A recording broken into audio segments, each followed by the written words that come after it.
this implicit deceit is what's caused, still a boil today, Yes. a festering sore. And so when Maori signed the treaty, my understanding is that the rangatira believed it to be an affirmation of He Wakaputanga and the relationship of the last 20 or 40 years with Britain, and basically like favoured, and there are some conventions in there. But the key part to the Te Tiriti Waitangi is in the preamble, not the articles. Yes. And in the preamble, in the Māori text in particular, because that was the only language being used at the time,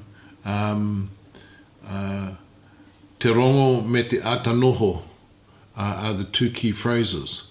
And Queen Victoria is saying to the world, from her point of view, Maori are seeking peace and life as Maori would want it, and these will be guaranteed by Britain. So te rongo me te atanoho is an important phrase in the Tiriti Waitangi. Yes. And basically it just affirms what's in He Wakaputanga, Yes. and in the flag, and all the previous relationships. So from a Māori point of view, there's a continuity of thought. Yes. And Māori leaders in the 1850s, 1880s, 1890s, and today, this is still the historical view of most informed Māori leaders. Yes. Yes. It's the settlers who have changed the understanding. Because I understand that the Māori chiefs at the time, they signed the indigenous version, which the international community tends to side with, and in their belief they hadn't ceded autonomy. They had merely reiterated what the declaration had said. Yes. Would you say that? Yes. And so the declaration is a one language document. Yes. The treaty, especially the Māori text, is consistent with He Wakaputanga. Yes. It's the English language treaties that are problematic. But Māori did not sign the English language texts. No. So 500 odd signed the Māori text to Tiriti Waitangi, and another 40 signed an English text, and that's at Port Waikato. And they signed it in English simply because Captain Bunbury had forgotten to somehow or other to take the Māori text to Port Waikato for the signings. Yes. And so he used an English language text. Yes. The subtlety of this mistake is important, because what I do know is that all the discussion in Port Waikato at the time was in Māori, and there is no evidence that they were speaking about the Te Tiriti Waitangi in English. And so while they signed in good faith an English version of the treaty, all the kōrero, all the talk was about the Māori text. And so you've got to, people mistakenly think that because they signed the English text, they were signing the English version. They weren't. And it was just a formality putting their moko marks on it. And this has led to a lot of confusion. Yes. And some of it accidental confusion, a lot of it's, in my mind, a deliberately misinterpretation of the history to justify settler colonialism later. Yes. Yes. And so the International Convention today, followed by the Waitangi Tribunal and the New Zealand courts, are that where you have a treaty in two languages, as is the Treaty of Waitangi, they sit side by side. Yes. That on moments of dispute and where there's a lack of clarity, then precedence is given to the local language. in this case it's the indigenous Maori language. Yes. And the balance, the way the courts then look at it is from the point of view of the Maori text first, and then come back into the English. And then, so that's the current, as I understand, that's the current situation on how they, the courts and the Waitangi Tribunal and look at the both texts, but the primary text is the Treaty Waitangi, Te Tiriti Waitangi. Okay. I understand it was documented in statute law in 10 Downing Street, and we found evidence of that just recently, where it's where King William made solemnly swear that New Zealand was an independent country. Can another document, say like the Treaty of Waitangi, supersede the Declaration of Independence once it was made into English law? Is there a process that it had to go through? I don't think there's any, there is no formal recognition by Britain, as when I looked at the archives on the He Wakaputanga, because that was, it didn't require it, because it was a fact, but it is registered as a declaration in some of the sort of official documentation of the time in Europe, you know. Yes. And it's just a recording that this event took place, yes, and for this purpose. So there needs no legislation, yes, to give it effect. It's because it's a statement of fact. But the treaty, as a treaty of cession, that's another matter. And that's where the dispute is, because Maori said it was not a treaty of cession. It was a treaty of continuing relationship and trade. And there were some bargains struck. If Britain continues to support Maori interests, Maori would allow some settlers to come and live here. But Maori leaders at the time had been saying that since the 1810, 1820s, 1830s. If you deal with us fairly and justly, we'll let some of you people live here. yes, They didn't say, come and swamp us with your immigrants. That's another matter, yes, of the 1850s. And that colonisation thing is what upset the apple cart. And it's led to a lot of misreading, deliberately and accidentally, of the history. The misreading of it has suited a lot of colonial goals and colonisation and so forth.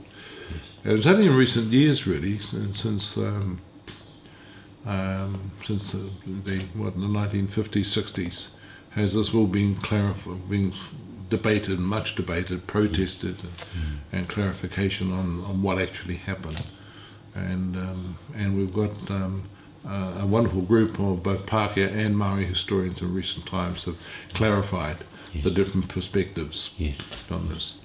And so there's a lot of doubt now as to whether the Te Tiriti Waitangi is a treaty of cession. Because I believe at the time Māori leaders saw it as a formation of a Māori nation under the Confederation of United Tribes, like you say, created by Busby. Being Scottish himself, he saw that Māori were very similar to the clans in Scotland, so it suited them to formulate a united front in order to trade around the world. Because I'm a bit reticent to put all the weight on Maori this and Maori that, because those documents are about being New Zealanders, Nu Tireni, in which Maori were the main population of New Zealanders, because that's how it was being looked at internationally. Nu Tireni was the new country, right? And And so in my mind, we've got to be careful about seeing it as a Maori thing, and then, well, hang on, there were a lot of settlers who were going along with this too, because they were also New Zealanders, although they call themselves settlers. Yes. But for most of the from 1850s right through to 1900s, Maori were seen as New Zealanders, and settlers call themselves settlers. But later, after that, everybody called themselves settlers, or not settlers, but New Zealanders. And so I'm a bit wary about seeing this as the Maori thing.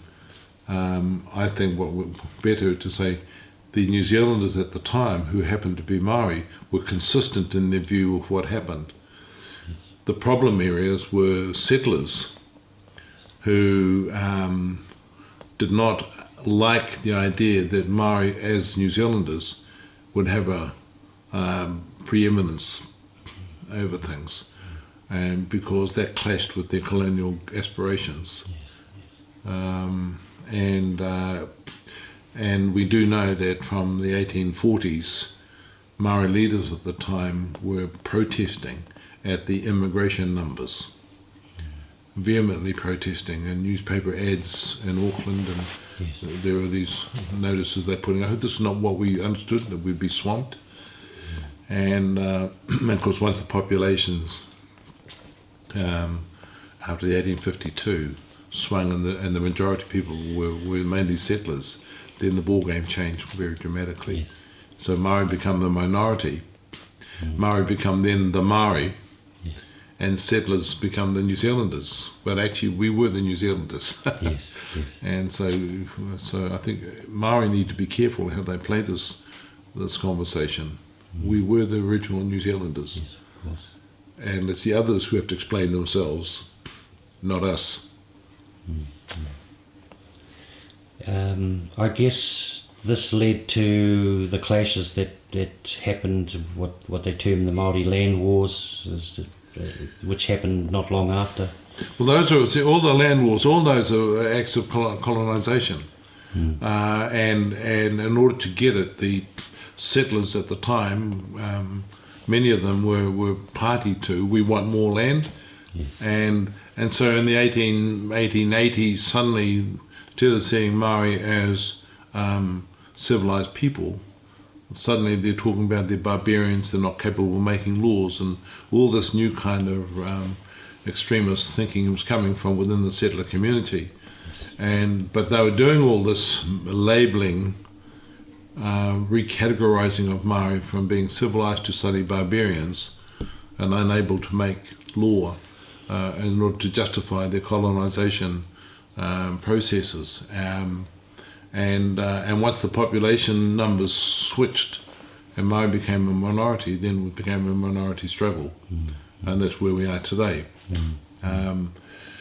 But being a minority and being part of a minority struggle doesn't in any way weaken your argument that we were free and independent people, and we allowed you, the new settlers, to settle here in peace, subject to the laws of the land at the time.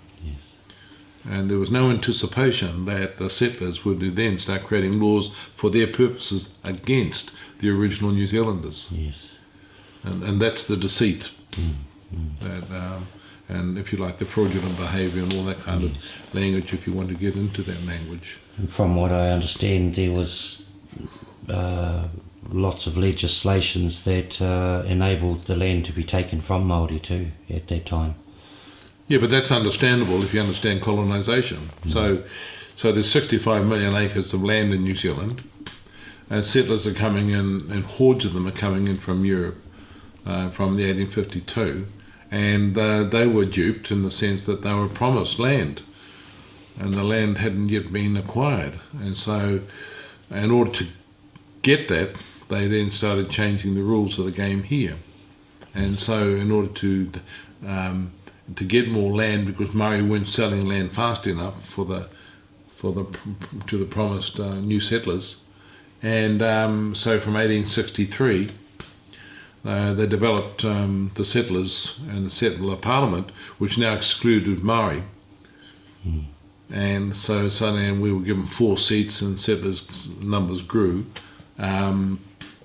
And so they passed legislation in 1863 on the Rebellion Act, and so and under British thinking, and they used it in Ireland and other parts of in British history, where a group rebels against something, they're treated as rebels, then they lose all their human rights, and then the Crown can step in and take over everything that they have. And the English Crown did it in Scotland, Ireland, did it in New Zealand, everywhere. So Maori were declared rebels, lost all their rights, lost their land rights, lost everything, and then the Crown stepped in and started issuing land in Taranaki, Waikato, to all the new settlers. And that's been it's a festering story even today. And time doesn't make things get any better. It just makes the sore get worse. I understand there was a great decline in population not long after that, and poverty and starvation. Was that happening? Yeah, well, part of the effects of this brutal colonisation, which started about 1852 to take force, the New Zealand economy was largely dominated by Maori traders, Maori business people, and other Pākehā New Zealanders. But because most of the land was still the principal form of capital and still in the hands of Maori, that capital had to be transferred from Maori to settlers. And so, having got control of the Parliament, they started passing legislation, started calling all of New Zealand land as wasteland, and therefore they passed legislation. All that wasteland was then given to people who could use the wasteland. And so it was kind of a form of legal theft. And there have been subsequent courts of inquiry that have agreed to all this, and military intervention in Waikato, Taranaki, confiscations, and forced sales took place. Now, from this time, once the Maori control of the New Zealand economy had been broken by settler activities, and Maori were, in the 1850s, 1860s, 1870s, excluded from the mainstream economic activity, the Maori part of the New Zealand community went into rapid decline. And our social historians have often referred to the phenomenal death rate from the 1850s right through to 1892, when the Maori population dropped from 100,000, I think 200,000, to 40